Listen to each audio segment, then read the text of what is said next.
Hello everyone, welcome back to my channel. अगर अभी तक आपने मेरे चैनल को सब्सक्राइब नहीं किया तो जल्दी से चैनल को सब्सक्राइब कर दे। एपिसोड 16 की शुरुआत में नाना और जिनशी उनके फ्रेंड के पास वापस आते हैं। वो कहते हैं कि हमारी वजह से तुम दोनों फाइट मत करो। कहता है हम दोनों बहुत क्लोज है, ऐसा कुछ भी नहीं होगा। ये सुनकर वो भी खुश हो जाते हैं। नाना कहता है मुझे जिनशी को कहीं लेकर जाना है, इसलिए हमें जल्दी जाना होगा। जिनशी कहती है ये तुम किस बारे में बात कर रहे हो। नाना कहता है कि पब्लिक डिस्प्ले ऑफ अफेक्शन। नाना सबको सॉरी कहता है और बाबिंग को घर की कीज देता है। कहता है कि हमें आने में देर होगी, इसलिए मैं आपको किस दे रहा हूँ। जिनशी कहती है कि अब चलो, देर हो रहा है। उसके बाद हमें दिखाया जाता है कि जिनशी के स्टूडियो को नाना ने बहुत अच्छे से डेकोरेट किया होता है। ये देखकर जिनशी बहुत ही ज्यादा खुश हो जाती है। उससे पूछती है क्या तुमने ये सब कुछ मेरे लिए किया है। तो कहती है कि ये सब कुछ तुमने कब किया है। नाना जिनशी से कहता है कि मैं तुम्हारा फ्यूचर हूँ और उसके साथ ही साथ तुम्हें अपने काम पे भी ध्यान देना है और बहुत हार्ड वर्क करना है। जिनशी हाँ कहती है। उसके बाद नाना जिनशी को प्रपोज करता है शादी के लिए। जिनशी भी हाँ कहती है।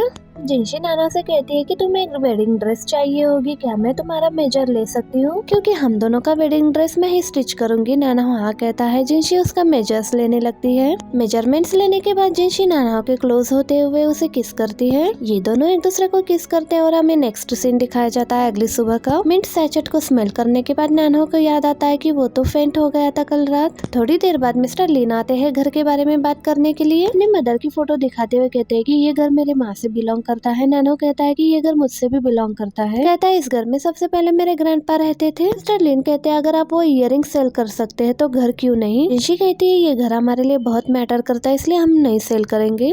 मिस्टर लिन कहते हैं कि मेरी माँ ने भी सेम कहा था कि नाना इस घर को सेल नहीं करेगा और वो भी इस घर को फिर से बाय नहीं करना चाहती। उनकी यही इच्छा है कि आप इस घर में अच्छे से और खुशी से रहे, बट वो यही चाहती है कि आप एक बार उनसे मिलने के लिए ताइवान आ जाए। मिस्टर लिन नाना से पूछते हैं कि क्या आप मेरी माँ से मिलने के लिए ताइवान आ सकते हैं।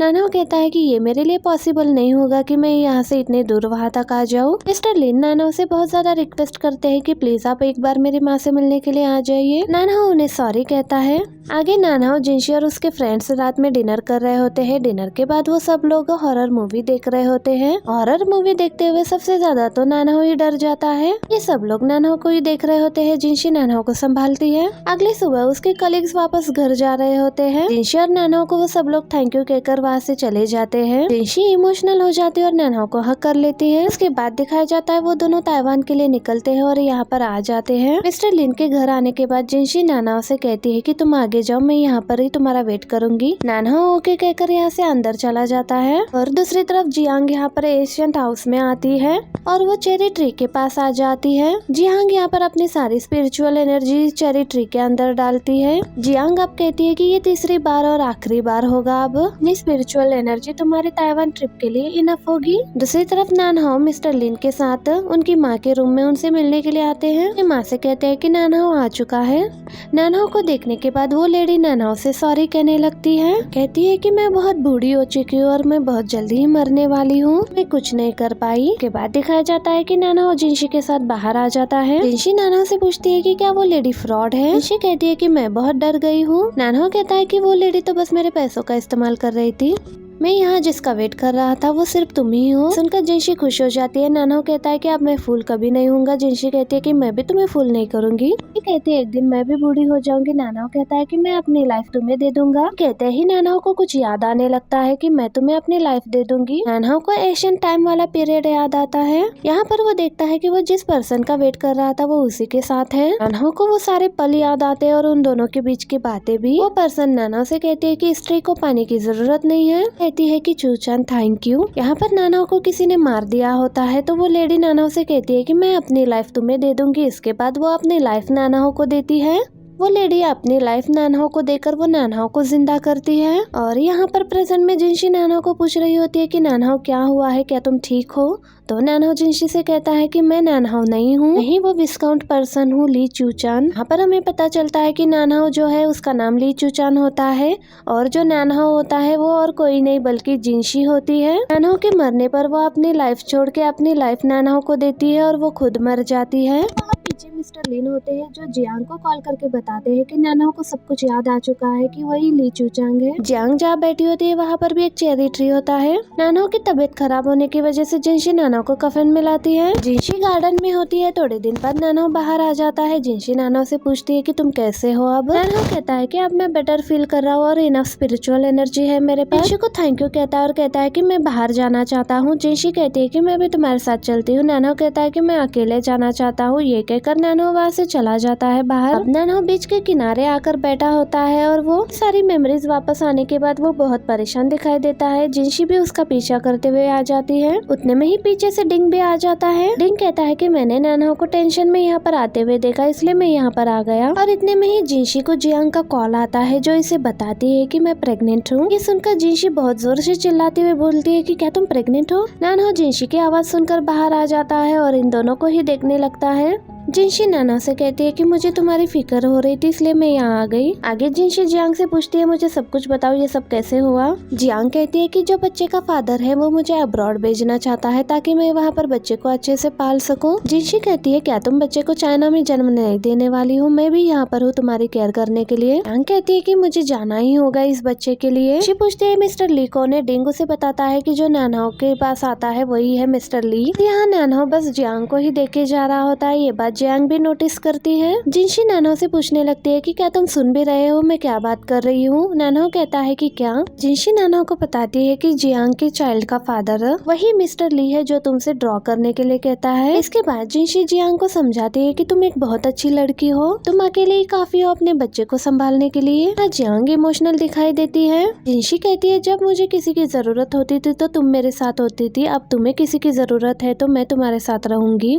नाना यहाँ से उठकर जाता है तो जियांग पूछती है इसे क्या हुआ है। जिनशी कहती है कि वो थोड़ा परेशान है। जिनशी कहती है तुम इन सब बारे में मत सोचो, तुम अपना ख्याल रखो। ये कहकर जिनशी जियांग को हक करती है। ये जिनशी जियांग का बहुत अच्छे से केयर कर रही होती है, उसके लिए जूस लाती है, उसके पैर दबाती है। कहती है तुम जिनशी हो या नाना हो। जिनशी कहती है कि मैं ये सब कुछ तुम्हारे लिए कर रही हूँ। जियांग जिनशी से कहती है तुम मुझे ऐसे क्यों देख रही हो। जिनशी कहती है अगर तुम अब्रॉड चली गई तो ये मेरे लिए बहुत मुश्किल होगा कि मैं तुम्हें दोबारा देख पाऊंगी या नहीं। जियांग कहती है अगर मैं चली गई तो तुम्हारे पास नाना होगा ना, वो तुम्हारी केयर करेगा। कहती है कि तुम्हारी जगह कोई नहीं ले सकता, तुम मेरी बेस्ट फ्रेंड हो, मेरे लिए तुम मेरी सिस्टर जैसी हो।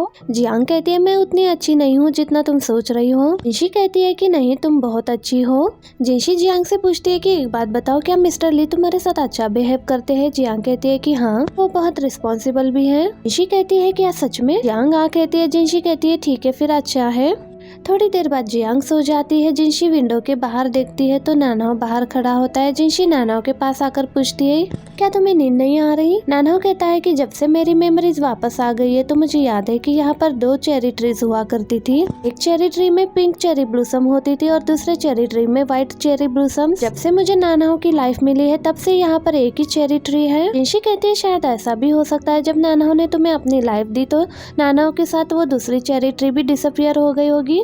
नानाओ कहता है कि हाँ ऐसा भी हो सकता है। ये दोनों प्यार से एक दूसरे को देखने लगते हैं। यहाँ पर डिंग जियांग के बारे में और भी रिसर्च करने लगता है और कहने लगता है कि चीजें बहुत ही ज्यादा इंटरेस्टिंग होने लगी हैं। आगे ये चारों जियांग को लेकर जिनशी के ग्रैंडमा के घर आ जाते हैं। यहाँ आने के बाद डिंग नानाओ से कहता है कि ब्रो मुझे याद है कि तुम्हें पल्स डायग्नोस करना आता है, तुम जियांग के पल्स डायग्नोस करके एक बार चेक करो। जिनशी भी कहती है कि हाँ नानाओ तुम एक बार पल्स चेक करो, बट जियांग मना करती है और कहती है कि मैं ठीक हूँ और डॉक्टर ने भी मुझे कहा है कि मैं बिल्कुल ठीक हूँ तो तुम परेशान मत होना। मैंने ली को नहीं बताया कि मैं यहाँ पर तुम्हारे साथ हूँ तो मैं उसे कॉल करके बताती हूँ। ये कहकर जियांग वहाँ से जाती है। जियांग ली से बात कर रही होती है। डिंग पीछे से सुन रहा होता है उसकी बातें। जियांग को शक होता है उसके पीछे कोई है तो वो पीछे मुड़कर देखती है पर वहाँ पर कोई भी नहीं होता। वो ली से कहती है कि मैं तुमसे बाद में बात करूंगी। ये कहकर जियांग कॉल कट कर देती है। आगे ये सब लोग डिनर करते हैं। डिंग नानाओ की कुकिंग की तारीफ करता है। नानाओ को मिस्टर लिन का कॉल आता है। जियांग पूछती है कि ये किसका कॉल है। जिनशी बताती है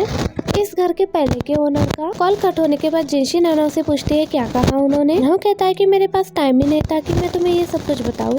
नानाओ कहता है कि जब हम ताइवान गए थे उस लेडी ने मुझसे माफी मांगी और उसने कहा कि मैं बस तुम्हें बस इतना ही दे सकती हूँ, मेरी सारी लेगेसी। ये सुनकर नानाओ और उनका बेटा भी शॉक हो जाता है। मिस्टर लिन कहते हैं कि आप क्या कह रहे हो, नानाओ मेरा बेटा नहीं है। नानाओ कहता है मैं एक्सेप्ट नहीं कर सकता। वो लेडी कहती है कि ये सब कुछ तुमसे ही बिलोंग करता है तो तुम्हें लेना चाहिए। मैंने ये सब कुछ तुम्हारे ग्रैंडपा से धोखे से लिया था और अब तुम्हारे लिए ही रखा है। तुम्हें इन सब के बारे में सोचकर फिक्र करने की जरूरत नहीं है। तुम मेरे ग्रैंडसन हो तो तुम्हें ये सब कुछ लेने की राइट्स है। स्टर्लिन कहते हैं कि नाना आपका ग्रैंडसन कैसे हुआ, जबकि ये मेरा बेटा ही नहीं है। वो लेडी कहती है कि नाना मेरे नाजायज बच्चे का बेटा है। वो लेडी नाना को उसकी फैमिली का मेंबर बनने के लिए कहती है। वो लेडी कहती है कि मैं तुम्हें तुम्हारा सब कुछ वापस दे रही हूँ जो मैंने तुम्हारे ग्रैंडपा से धोखे से लिया था।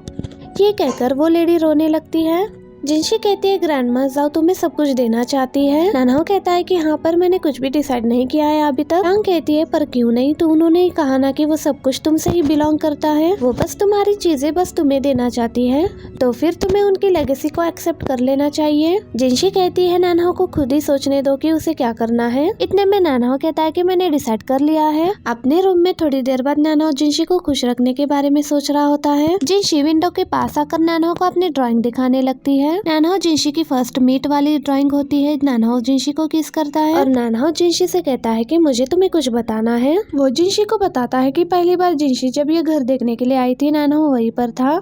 ये घर हंटेड है ऐसा दिखाने के लिए नानाओ डोर्स ओपन एंड क्लोज करने लगता है। वो ब्रोकर कहता है कि हवा की वजह से ऐसा हुआ। जियांग कहती है कि हवा तो नहीं चल रही। नानाओ दूसरी बार फिर से दरवाजा बंद चालू करता है। ये देखकर ये डर जाते हैं। तीसरी बार नानाओ पावर्स यूज नहीं कर पाता। जिनशी जैसे चेरी ट्री को हाथ लगाती है तो उसमें स्पिरिचुअल एनर्जी दिखाई देती है। ये भी नानाओ देख लेता है और शॉक हो जाता है। नानाओ को लगता है कि यही वो पर्सन है जिसका मैं वेट कर रहा हूँ। वो आदमी इन्हें एक स्टोरी बताता है। एक विस्काउंट पर्सन की जान जाने के बाद उसकी वाइफ ने अपनी जान देकर उसकी जान बचाई और वो तब से अपनी वाइफ का इंतजार कर रहा है। ये सुनकर जियांग कहती है कि कितनी रोमांटिक स्टोरी है। ऋषि कहती है रोमांटिक, मुझे तो ये सैड स्टोरी लगती है। एक पर्सन जो अपनी वाइफ का वेट कर रहा है हजारों सालों से और उसे पता भी नहीं कि वो वापस आएगी या नहीं, वो कितना लोनली होगा। नानाओ भी ये सुन लेता है।